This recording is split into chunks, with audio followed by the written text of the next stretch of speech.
تو امام غزالی رحمہ اللہ ارشاد فرماتے ہیں کہ جو بندہ، تم تو پولیس والے کو دیکھ کر کے یہ کہتے ہو نا بھی یہ بڑا کیا نام اس کا، یہ ظالم ہے، اور تم پولیس والے کو دیکھ کے اعوذ باللہ پڑھتے ہو۔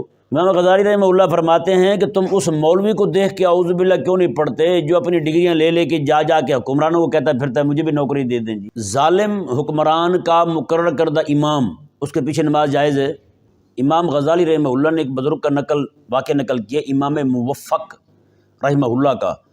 آپ امام کے پیچھے کھڑے ہوئے، امام نے نماز شروع کی، اور شروع کرتی پہلی آیت مبارکہ یہی پڑھی، وَلَا تَرْكَنُوا إِلَى الَّذِينَ ظَلَمُوا فَتَمَسَّكُمُ النَّارُ، بس اتنے تک وہ پہنچے تھے، فوراً جو ہے یہ آیت مبارکہ جیسے کانوں میں پڑی نا جی، بے ہوش ہو کے گر گئے۔ نماز ختم ہو گئی، بعد میں نمازیوں نے دیکھا، پوچھا، جب افاقہ ہوا، پانی کے چھینٹے منٹے مارے، پوچھا کہ حضرت کیا ہوا؟ آپ نے فرمایا کہ مجھے تو اس آیت نے ڈرا دیا ہے کہ جو ظالموں کی طرف دل کا میلان رکھے اس کا یہ انجام ہے، تو خود ظالموں کو کیا انجام ہوگا، خود ظالموں کے ساتھ کیا بنے گی قیامت والے دن۔ جو جس کا دل مائل ہو رہا ہے ان کی طرف، جو ان کو پسندیدگی کی نگاہ سے دیکھ رہا ہے ظالموں کو، اس کو جہنم کی آگ پکڑ رہی ہے، اور اگلی سزا مزید بیان کی رب تعالیٰ نے قرآن کریم میں۔ تو جو بندہ جو ہے وہ خود ظالم ہے، اس کا کیا بنے گا؟ میں تو اس بات سے ڈر گیا ہوں۔ اللہ اکبر کبیرہ۔ تو ظالموں کے ساتھ رکون قلبی کی ایک صورت یہ بھی ہے، ہمارے علماء نے لکھا ہے، حضرت امام قرطبی رحمہ اللہ ارشاد فرماتے ہیں ظالم حکمران کا مقرر کردہ امام جو ہے اس کے پیچھے نماز جائز کو نہیں۔ ظالم حکمران کا مقرر کردہ امام، اس کے پیچھے نماز جائز ہے؟ آپ فرماتے ہیں اس کے پیچھے نماز نہ پڑھی جائے، کیونکہ اچھا میں اس بات کو مزید کھولتا ہوں۔ امام غزالی رحمہ اللہ نے احیاء العلوم شریف میں، اور حضرت سیدنا امام ابو طالب مکی رحمہ اللہ نے اپنی کتاب قوت القلوب شریف میں یہ نقل کی یہ بات۔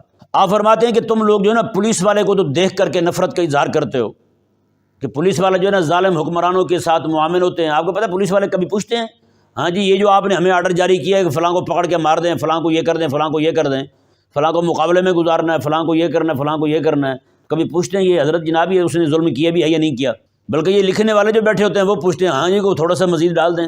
ایک بندہ جو ہے نا اسی طرح وہ کیا کہتے ہیں اس کو محرر کہتے ہیں، ایک بندہ وہ مجھے ملا، میں نے کہا جی ہاں جی آپ، کہتے جی میں وہاں محرر ہوں، کہتے جی بس آپ کی دعا سے اتنی پاور ہے ہاں جی چونٹی کا میں اونٹ بنا دیتا ہوں، چونٹی کا ہاتھی بنا دیتا ہوں، اور ہاتھی کو چونٹی بنا دیتا ہوں۔ میں کہا آپ کیسے بنا لیتے ہیں؟ کہتے ہیں وہ قائد اعظم کا کمال ہے سارا پیسوں کا، کہتے ساری وہی برکت ہے بھائی۔ کہتے لوگ آتے ہیں ہمارے پاس جو اصل مدعے والے ہوتے ہیں وہ بھی آتے ہیں، جو پیسے زیادہ دے دے ہم ان کا، جو پیسے زیادہ دے دے ان کی چونٹی بن جاتی ہے، اور جو نہ دے رہا ہو اس کا جناب وہ یعنی ظالم کی چونٹی بن گئی اور مظلوم کا ہاتھی بن گیا۔ انہوں نے کہا ہمارا یہ طریقہ ہے۔ اب بتائیں نا یہ کس قدر ظالم لوگ ہوتے ہیں، یہ ہیں کس قدر لوگوں کو پھنسانے کے لیے بیٹھے ہوتے ہیں، لوگوں کو ذلیل کرنے کے لیے بیٹھے ہوتے ہیں، اور امت جو ان سے پریشان ہے جی وہ کسی سے ڈھکی چھپی بات نہیں ہے۔ تو امام غزالی رحمہ اللہ ارشاد فرماتے ہیں کہ جو بندہ، تم تو پولیس والے کو دیکھ کر کے یہ کہتے ہو نا بھی یہ بڑا کیا نام اس کا، یہ ظالم ہے، اور تم پولیس والے کو دیکھ کے اعوذ باللہ پڑھتے ہو۔ امام غزالی رحمہ اللہ فرماتے ہیں کہ تم اس مولوی کو دیکھ کے اعوذ باللہ کیوں نہیں پڑھتے جو اپنی ڈگریاں لے لے کے جا کے حکمرانوں کو کہتا پھرتا ہے مجھے بھی نوکری دے دیں جی، ہیں جو حکمرانوں کو کہتا پھرتا ہے جی ٹھیک ہے جی بجا کے رکھیں، آپ ان پر ظلم جو کر رہے ہیں نا سب جائز ہے آپ کے لیے۔ حکمرانوں کو جو ہیلے گھڑ گھڑ کے دینے والے ہیں، حکمرانوں کے لیے ظلم کے جواز پیش کرنے والے ہیں مولوی، اس نے کہا پولیس والے تو بڑے ظالم وہ ہیں، پولیس والے سے بڑے گھٹیا لوگ تو وہ ہیں مولوی ہیں جنہوں نے ان حکمرانوں کو جا کر کے اجازتیں فراہم کی ہیں بھی ٹھیک ہے جی ان کو دبا کے رکھو۔ آپ بتائیں نا آج جو حکومت کا اتنا بڑا ظلم ہو رہا ہے مسلمانوں پر، اس سب کو حلال کرنے والے کون ہیں؟ نام نہاد مولوی ہیں۔ آپ دیکھ لیں جتنی بھی پارٹیاں ہیں سب پارٹیوں میں تھوڑے مولوی بریلویوں کے ہوں گے، تھوڑے مولوی دیوبندیوں کے ہوں گے، تھوڑے مولوی وہابیوں کے ہوں گے، تھوڑے مولوی شیعوں کے ہوں گے، ہر جماعت میں ہے یا نہیں ایسا؟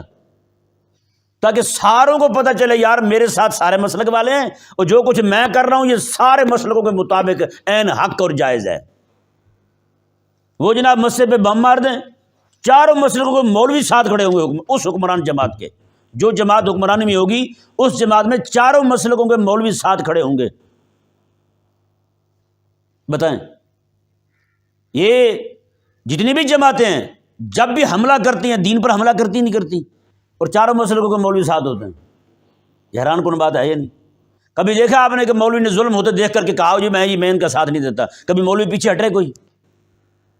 تو پھر اس ظلم کو جائز کہنے والے تو وہ لوگ ہوئے نا جنہوں نے ان کو راہ دی۔ ہاں جی، ان کو ظالم دیکھ کر کے بھی ان کے ساتھ کھڑے رہے۔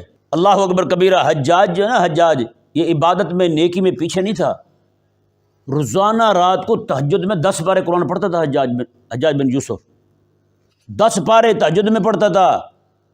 ہمارے سے تو سال میں نہیں پڑھے جاتے 10 پارے بھائی، 10 پارے تہجد میں پڑھا کرتا تھا حجاج، ہاں جی۔ اور اس کے تقوی میں، اس کی باقی چیزوں میں کوئی شک نہیں ہے، ساری چیزیں بیان کی ہیں علماء نے۔ لیکن ظالم ایسا تھا، 1,20,000 بندے اس نے، ان میں صحابہ بھی تھے، ان میں تابعین بھی تھے، سب کو شہید کر دیا اس نے۔ بتائیں، حضرت سیدنا امام حسن بصری رضی اللہ تعالیٰ عنہ کو ایک بار اس نے شہید کرنے کے لیے بلایا، ہاں جی۔ امام حضرت میمون بن مہران رضی اللہ تعالیٰ عنہ ارشاد فرماتے ہیں، آپ بہت بڑے تابعی تھے حضرت میمون بن مہران رضی اللہ عنہ، آپ فرماتے ہیں کہ اس نے حضرت امام حسن بصری رضی اللہ عنہ کو بلایا تو جیسے امام حسن بصری آئے نا، سیدھے دربار میں کھڑے ہو گئے، اب تیرے میں اور آدم علیہ السلام میں کتنے باپ آتے ہیں درمیان میں؟ اس نے کہا بہت سارے آتے ہیں۔ میں کہ کہاں ہیں سارے؟ وہ تو سارے فوت ہو گئے، دنیا سے چلے گئے۔ امام حسن بصری رضی اللہ تعالیٰ نے صرف اتنا کہا، میں پھر تو کہاں بچنے والا ہے؟ اتنا کہا تو اس نے منہ نیچے کر لیا۔ امام حسن بصری رضی اللہ تعالیٰ نے واپس چلے گئے۔